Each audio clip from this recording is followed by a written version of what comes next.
Welcome To the Foothills, a Colorado lifestyle and real estate podcast featuring mountain home real estate broker Robert Martin, who has over 25 years of experience assisting clients reach their goals and move forward.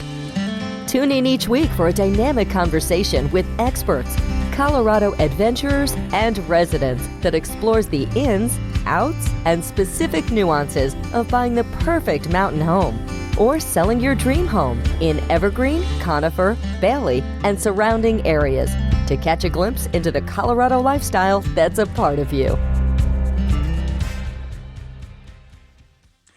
Thanks for tuning in today to the podcast. Our guest today is Deb Brown. Deb is the owner and also a personal trainer at On the Move Fitness in Conifer. So thanks for joining us today, Deb. Appreciate it. Thanks for having me. Tell us a little bit about yourself and your background. Okay, well, I have lived in Conifer for 18 years. And I actually live in Pine, which is south of Conifer, and I live near Staunton State Park. So I'm super lucky. I get to go there a few times a week and hike. And I love the area up here. I've been a personal trainer for 16 years, and I'm the owner of On the Move Fitness, which is a personal training studio located in Conifer, and count myself lucky to be able to live and work in the same community as opposed to having to commute like I used to. And when you used to, what was your past life? What type of work did you do? And why did you decide to make the change to personal training? Yeah, so great question. I had a long run in recruiting. I was a technical recruiter. And what that means is I would put together teams of technical software developers, project managers and such, and a very high pressure job, very fast paced. And I did that for about 16 years, and I had to commute to the tech center for most of that. And so, before I lived here, I actually lived out on the plains, out near Elizabeth, and that was also an hour commute. So it was about a 2-hour commute round trip. So I liked the work. It was good until it just got to be a little too frenetic and crazy to raise 2 young daughters. So my husband and I decided that we wanted to be a little bit more, impactful for people, affect positive change. I know that sounds like a little cliche, but we wanted to affect people for good. And so we got into personal training, and we've now, never looked back. I've loved being a personal trainer ever since day one. I know, Deb, you say that it sounds cliche, but things like that happen, and I don't know if it's just a part of actually living here too. We kind of evolve along with the lifestyle here and just living here. It does some wonderful things to us. At least I feel that way. How can people make fitness a part of their lives? I mean, up here, it's pretty simple. Well, I think the first thing to think about is, most people think it's very black and white. They have to exercise for X amount of hours a day or X amount of hours a week. And then because people are so busy and they have so much pressure and they're handling jobs and commutes and kids activities and trying to get the laundry done and all that stuff at home, I think people think about fitness as I have to exercise for an hour every day. Otherwise, I shouldn't waste my time trying. And I've always thought that fitness should fit sort of seamlessly into your life where it can. And some days you'll have time to do something that's longer, a longer hike or a longer workout. And some days it's really 20 or 30 minutes. And that actually holds true for personal trainers as well, by the way. Yeah. And so, I think it's important for people to just start where they are and not have any huge expectation about I have to do X, Y, and Z by a specific time. It's just really sort of a get started sort of thing. So let's say I like to ski, hike, and backpack. How would you work with me to design a specific activity workout? And what would some of the specific exercises be? That's a great question. So if you were a client and you were coming to me with those interests, the first thing that we would do is we would set some specific goals around those interests. How long of a hike do you want to do? What do you want to be able to ski? How do you want to feel after a long day of skiing? Are you a mogul skier? Are you a smooth skier? And we would start with a basic adaptation program that's just sort of a basic strength training workout that kind of gets your body used to consistent load bearing exercise. And then from there, we start doing specific work. So for example, with skiing, there's a lot of lateral work. There's a lot of shear forces on the knee. A lot of people think it's really just lower body, but actually your obliques, which are your side abdominals, your rotational muscles, are actually involved quite a bit in skiing. So we would target not only legs in terms of strength and endurance, we would target some ski specific activities, including rotational work and impact work that addresses the shear forces and torque for the knees. So, and then similar activities for, bikers and hikers that are designed to be able to get the body strong for those activities so that when you're enjoying those activities, you're not super sore, you're not super tired, you're able to go longer, you're able to go faster, and you're not miserably sore, and you're also not injured.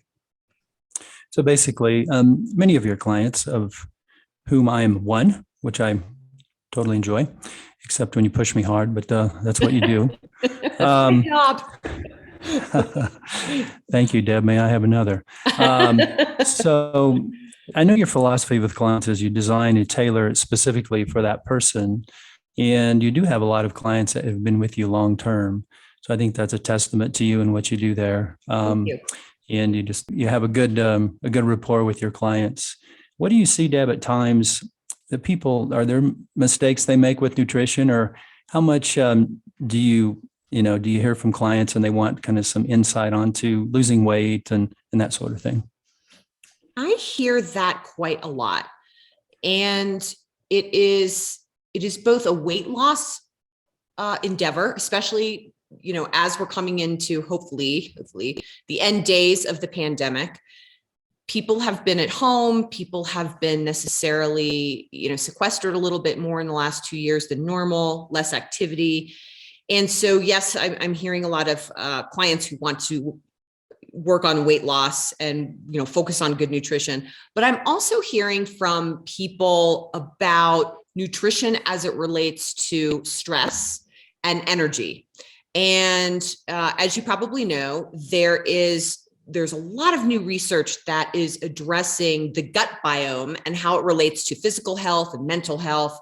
And so I'm hearing a lot of people coming in saying, how do I take care of my whole body? It's more of a holistic thing rather than always just a weight loss thing. And so I'm not a proponent of any specific diet. I'm a big whole foods kind of person in terms of lots of fruits and vegetables, lean proteins, whole grains, it's just easy, kind of straightforward food, and, lay off the processed stuff and try and control the alcohol. So my philosophy is pretty easy, but it's more of an approach of mindful eating and balanced eating rather than a diet or a strict calorie cutting regimen or anything like that. So that's what I espouse. Well, it's you want to enjoy life. You may want to have a glass of wine, or, you have a sophisticated palate. You like to eat good foods. Yes. But that you do it in moderation, and it just seems very sensible, a sensible way to move forward with things. Well, life is short, and if you're, I think if you're out with friends, or you're at a wedding, or you're at an anniversary celebration or whatever, you shouldn't be having this internal war about, should I eat the cake? For sure. Just eat the gosh darn cake and enjoy yourself. Have a glass of wine. Life is to be celebrated and enjoyed, right? So I think there is definitely a balance that can happen when you're mindful about, eating, lots of fruits and vegetables, and, keeping to a clean diet, but then also being mindful about giving yourself time and space and permission, I guess, to just celebrate where you're at. Life should be celebrated when you can. Yeah, that's a great point. I know I've started drinking a small glass of wine with dinner each night, and I know there's some potentially healthy things doing that, but it also just is kind of relaxing, and I enjoy it. So, like you said, life is short, and absolutely, and you know that as well, or better than most. So, absolutely. So, Deb, when you're out and about, what are some things you like to do in the area? I mean, you live right by Staunton State Park. What are some of your favorite activities you like to participate in outside? So I'm a huge walker and a huge hiker. That's sort of my happy place is hiking. And I've got a big 100-pound German Shepherd who forces me to hike, even when it's 20 degrees outside, like we did yesterday. Yes. So I'm a big hiker. I like to hike locally. I like to do 13ers. I don't like 14ers because there's so many people, but I'm into the 13ers. And when I travel, I like to hike in those places. So, for example, over Christmas, I was in Kauai and the hiking there was fantastic. And it was just fun to hike in, a different realm, different plants, different flora and fauna, different weather. It was wonderful. So I also ski, I also snowshoe, and just like to be outside. That's a great point. I mean, not only do you get wonderful exercise being outside, but if you're in a different area, what a great way to see a different area and experience wildlife and, like you said, fauna and different things. Yeah. So I enjoy doing that as well. That's kind of what I like to do the most is hiking and some backpacking. So like when I do come into work out, Deb, you have that exercise regimen that is specific for those types of activities. Absolutely. So I know you've been in Pine for a while, and can you talk about what it was like when you purchased your home and why did you decide to move up there? I know you touched on it briefly. Yes. So I lived out in Elbert County. We had a 35-acre horse farm out there, which was lovely. But we found ourselves more often than not on the weekend coming up here to hike and snowshoe and ice climb and rock climb and, ski, cross country ski, fill in the blanks. So we actually looked up here for about 3 years before we honed in on this property. And we were originally looking for land so we could bring our horses. And then we decided that we would donate our horses to a local Christian camp, which we did because we ended up not really riding the horses very much. We were more hiking. So, so we looked in Evergreen, we looked in Bailey, we looked Pine and Conifer, and we just, it was just one of those things where, you walk in the house and you go, okay, yeah, this is it. Sure, So for sure. it was just like, it had good chi, it had good energy and a good community. And it was rural enough to feel rural, but, we're about 50 minutes from Denver. So, and 15 minutes to the grocery store, which is good. So I like it. I like it here. My neighbors are the best in the world. They are not intrusive, but they're so helpful. I've got a gentleman who comes and plows my driveway for me every day it snows. He's so sweet. So a lot lately, yes. My neighbors are fantastic, and this community is wonderful. And it's kind of, tucked in next to Staunton, so we can't be built. There's not a lot of building that can go on. So I like that, but it was just sort of one of those. Yeah, it's just right, like Goldilocks. Not too far, not too close. Everything. That's a good way to put it. Yeah. I know you mentioned that when you walk into a house, and I always say that to people, within the first minute, is the house talking to you, and it's kind of interesting how that does happen. It just, something kind of clicks and it's like, wow, this is it, so. Absolutely. Anyway, that's very interesting. So if I was looking to buy a new home, in the area or up here, what would be a piece of advice, maybe something you gleaned from the purchase of your home that you might share? Ooh, that's a good question. I was, for the realtor that we did use, pointed out that if possible to find a south-facing property. Oh, very good. Yeah, for sure. And because what that means is that the ice and snow will melt quicker. And especially if you've got a driveway towards the south, then you have, less clearing, less ice issues and all that kind of stuff. So my house faces south, and, right now I've got a ton of sun coming in my whole one side of my house, which also helps with heating, by the way. So sure. I would say to people, just be cognizant of, the situation of the house, how the house is situated, and, maybe prioritize the south-facing properties a little bit more. That's one piece of advice.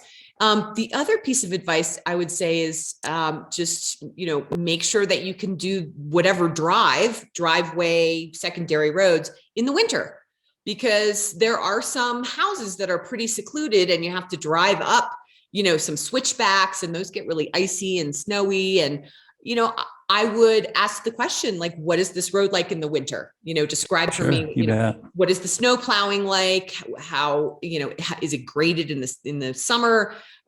Just what does it look like? I would want to know that. Those are the two kind of big things for me. Yeah, it's, and you can always do the commute before if you're under contract, you can always do the drive. Absolutely. And I oftentimes say to people, the best time to look at a home is in the throes of a snowstorm. You get to see what the road looks like, Yep. To your point. And your home has a lot of windows, doesn't it? It has a lot of passive solar. Yep. We have a lot of passive solar. And to your point, we bought our house in February during a snowstorm. There you go. We when nobody else was looking at houses, we came and, we were able to see what these roads are like in a snowstorm and coming down the driveway. And, what things look like in June, when I know a lot of people are buying houses in the summer, it could be a different experience in the winter. So just be cognizant of that. Yeah. No surprises, Absolutely. You bought in February, no surprises. Yeah. So what would you say, Deb, is your favorite thing about living in Pine? Oh my gosh. Just one. Well, you can go more. Okay, good. I'm flexible. So like I said, I've been here for 16 years. I love the people up here. I love the location. Like I said, kind of, it's rural, but not too rural. Access to amenities. And I love the wildlife big time. So this morning I was watching the birds at the feeder. We've had all kinds of deer around. Last week I saw 2 moose, which was incredible. That's wild. They were in the community. And I just have a fascination for the wildlife. I think it's really fascinating to kind of watch the interplay of all the animals up here and kind of the seasonal changes. It's just continually fascinating. I never get tired of that. So those would be the main things. That's great. Yeah, I know we haven't seen elk for the last 2 years or so, but we're starting to see them. So when we moved, I wasn't quite sure whether in a migration pattern or not, but we're starting to see more elk. We have lots of deer. And last year we did have a mountain lion, which had a deer on a carcass on the property, which was kind of interesting to observe that. Yeah. It's like National Geographic. Yeah. Yes, for sure. So Deb, where can people go to find out more about you and On the Move Fitness? Well, we have got a great website, www.onthemovefitness.com. Or our studio phone number, if people want more information, is 303-816-1426. And I personally would highly recommend at least visiting with Deb if you're considering a workout guru. Thank you. Anything you'd like to add? No, just, I appreciate the opportunity to be on your podcast. This has been fun. Well, thank you very much, Deb. I appreciate it. It was fun. Yeah. Have a great day. Okay, thanks. You too. To the Foothills, a Colorado lifestyle and real estate podcast.